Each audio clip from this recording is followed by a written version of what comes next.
Hello, welcome to 30 Minutes. I'm Rick Anthony. 'Tis the season for peace on earth, goodwill towards men, and another season for Derek Fiorenza and his Food for Friends campaign, an annual blessing of nutrition and warmth for hundreds of people who are down and out in the Philadelphia area. This is an encore appearance for Derek. He was here last year to tell us his remarkable story, and we invited him back this year to see how much bigger his initiative has become, and then again, hundreds of people who benefit from it in the area. Not only those who receive the food and benefit from that, but the number of volunteers who join with him every year to spread the cheer. Derek? Rick, thanks. Good to be with you again. Thanks very much for coming in again. I was really impressed last year with what you had accomplished in a relatively short period of time and with very limited resources. But as you were telling me before we got started on the air, there is real momentum now with not only a number of additional people involved, but hopefully some financial resources rolling in. So you're able to help more people. And I know that has been your mission. You might explain on a two-shot what these symbols are behind us.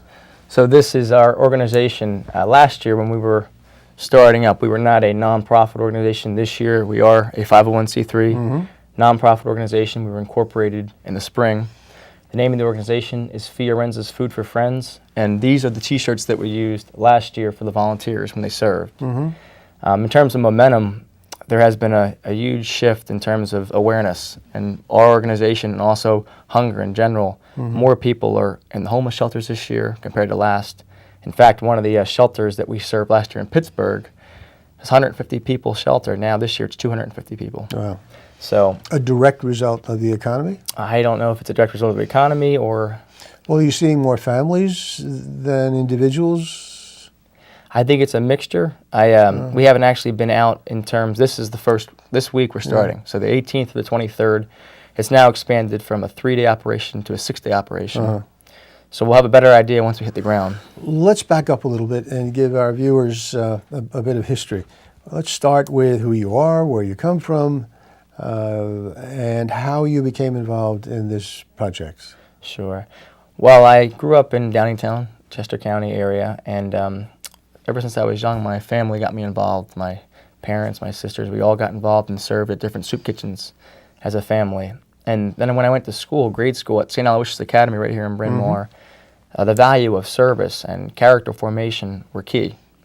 And that kind of carried over to Bishop Shanahan High School in Downingtown, where the emphasis was placed on caring for others, giving back, community, sharing of yourself, giving yourself to others.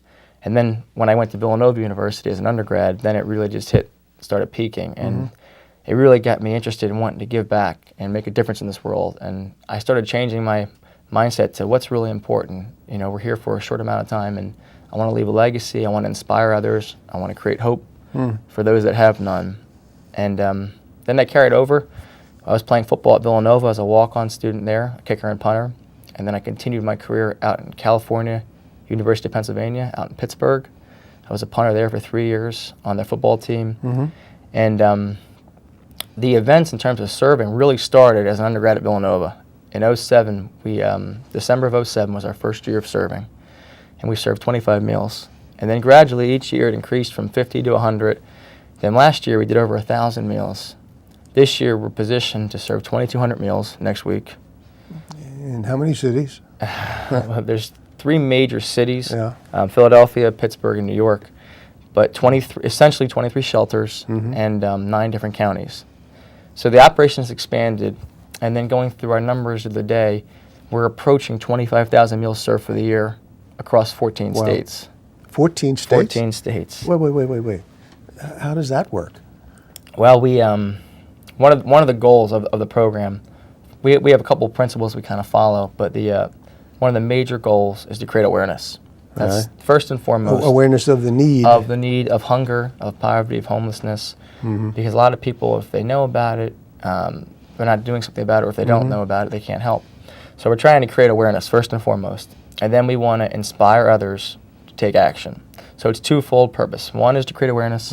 2 is to inspire action. And then once they are committed, they volunteers, people want to get involved, then I want to provide them an avenue to use their energies and resources. I'm still a little confused. Since last year, are you saying it has exploded from a 2-city, maybe 3-city, to a 14-city, did you say, or 14 Well, states? 14 different states. States. That's a huge network. How many volunteers does that represent? We've had a good amount of volunteers, primarily for this holiday meal coming up. Yeah. We were fortunate to receive some donations from some large companies. Campbell's Soup made a huge donation to our organization, and we gave that to a food bank in Detroit, Michigan. And then we also received some donations in cans from other companies that we were able to then transport down to the Gulf Coast. I drove with my grandfather down south and delivered 600 cans to different states along the way. Oh, so that's how you're doing it. You're using Right. existing distribution centers, and So you're there's- providing them with the food. There's food banks and food pantries Right. throughout the country. Right. And what we're trying to do, we've kind of taken our initial plan, which was to serve warm meals around the holidays, and we've kind of said, how can we provide a more sustainable effort year-round? And one of the easiest ways to do it is through non-perishable food drive collections. And as opposed to trying to distribute all of them, we're partnering with local food pantries and food banks and giving them the donation of cans. But I'm trying to reach out to food banks and food pantries across the country to create that relationship so that down the road, the ultimate goal would be to create an F4 chapter in every major city of the country. So every state, 50 states, we're going to have a presence. And when I send out the email blast or make the phone calls and say, in the month of February, we're going to do a non-perishable food drive with local businesses, somebody out in California will say, okay, I'm going to reach out to my local business community. Let me just make an observation and ask a question. It seems to me, I mean, we've noticed, for example, some of the restaurants we go to, not just here, but up in the mountains, up in the Poconos, they sponsor donation programs. Bring a can or some cans of something or other, and you'll get a free drink or a half price on a meal or something. There seem to be a number of those campaigns.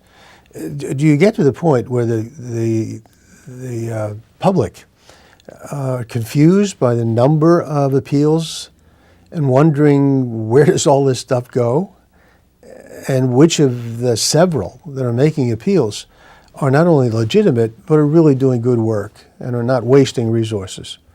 Well, that's a really good question. And one, I think it's good if people are really starting to become aware. Obviously, if there's that many drives, it's creating awareness, and that's key. In terms of utilizing resources, though, that's a good question. We are a nonprofit organization now. We don't have anybody that's paid, so any of the donations, we don't have paid staff. And it's my goal to, as long as I'm running it, be able to make enough money in my for-profit jobs to be able to not have to ever take a salary from the nonprofit. Now, who knows what could happen in the future, but that's the goal. And I think that separates us from other organizations that obviously have an overhead, you have to pay salaries. Yeah. So when someone is helping us out with either a volunteering or a donation of resource, they can be assured it's going to the people in need. I know you tried, I think I understand, that you try to use, again, existing distribution networks to get the food where it belongs. In addition to what you do, and when you started going out yourself with a handful of people and distributing the food yourself. Again, the stories we've been hearing recently, for example, about the number of veterans, for example, who are coming back and are living under bridges and in deplorable conditions given the service that they provided this country. Do you see evidence of that as well?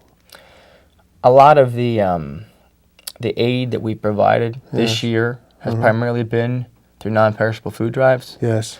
So I haven't been in the homeless shelters as much until, of course, this week coming up. A lot of it's been just collecting food and dropping up at food pantries. So I haven't personally seen that. I'm sure that when I get to the shelters next week, I mean, we're serving 2,200 meals, 23 shelters. I'm sure we're going to see some people that have come back from the military, all kinds of people. I told you last year there was doctors, lawyers, accountants that were in there. And so homelessness really doesn't have a set person, or it could be any one of us. It's agnostic. Yeah, Yes. It doesn't discriminate at all. It could be any one of us. Yes. Lest I give the wrong impression, we're talking about the drive you have right now for the holiday season. But this is a 12-month, year-round initiative or effort, right?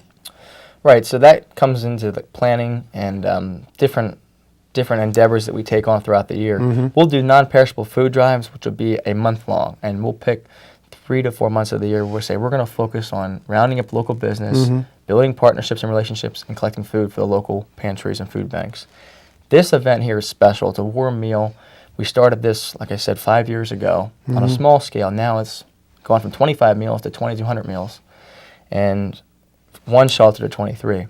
So this is a really special event, and it's hopefully it'll provide the individuals that are in these homeless shelters just some inspiration, positive reinforcement, belief in themselves.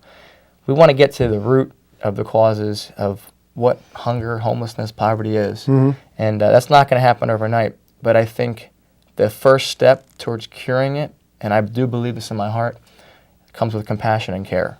And when you care about others and you're compassionate, it shows. It comes through. It comes through in your actions. I've told you this before, that the biggest differences in life are made through the smallest actions.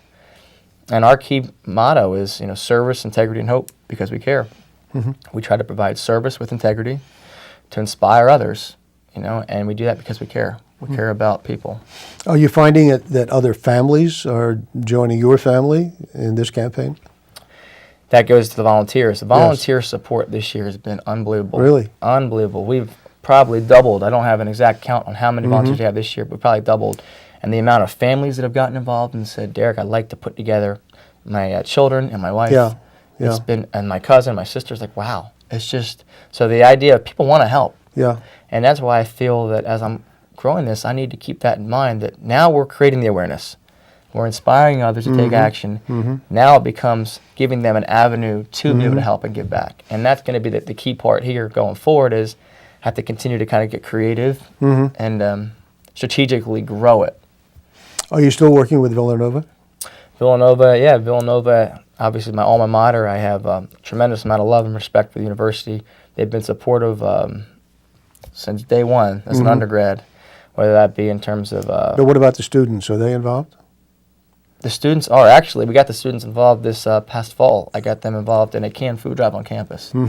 I'll be picking them up this weekend, but all the students got involved. They pitched in, and they helped out with a canned food drive. Describe the logistics. Let's talk about Pittsburgh, for example. And New York must be fascinating, but let's talk about Pittsburgh.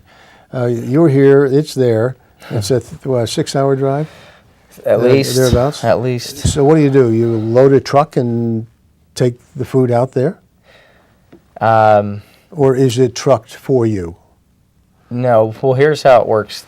When I work with a shelter for a warm meal, I usually will partner with a restaurant, and I'll ask a restaurant to donate X amount of meals for the population in the shelter. Well, the case in Pittsburgh, I reached out to a restaurant out there, and they're going to be donating X amount of meals. Okay. And when I get out there, I'll drive out there, and I'll pick them up in my car. Then I'll go to the shelter, and then our volunteers will meet us there, and we'll serve them. So that's how that works. The relationships that I've cultivated with some of the restaurants and some of the local businesses have been tremendous. I mean, a big support of ours has been the Rose Group in Newtown. The Rose Group, they own Applebee's in this area, and they help us out tremendously. The restaurant in Havertown, in Thorndale, Perkiomen Valley, Reading,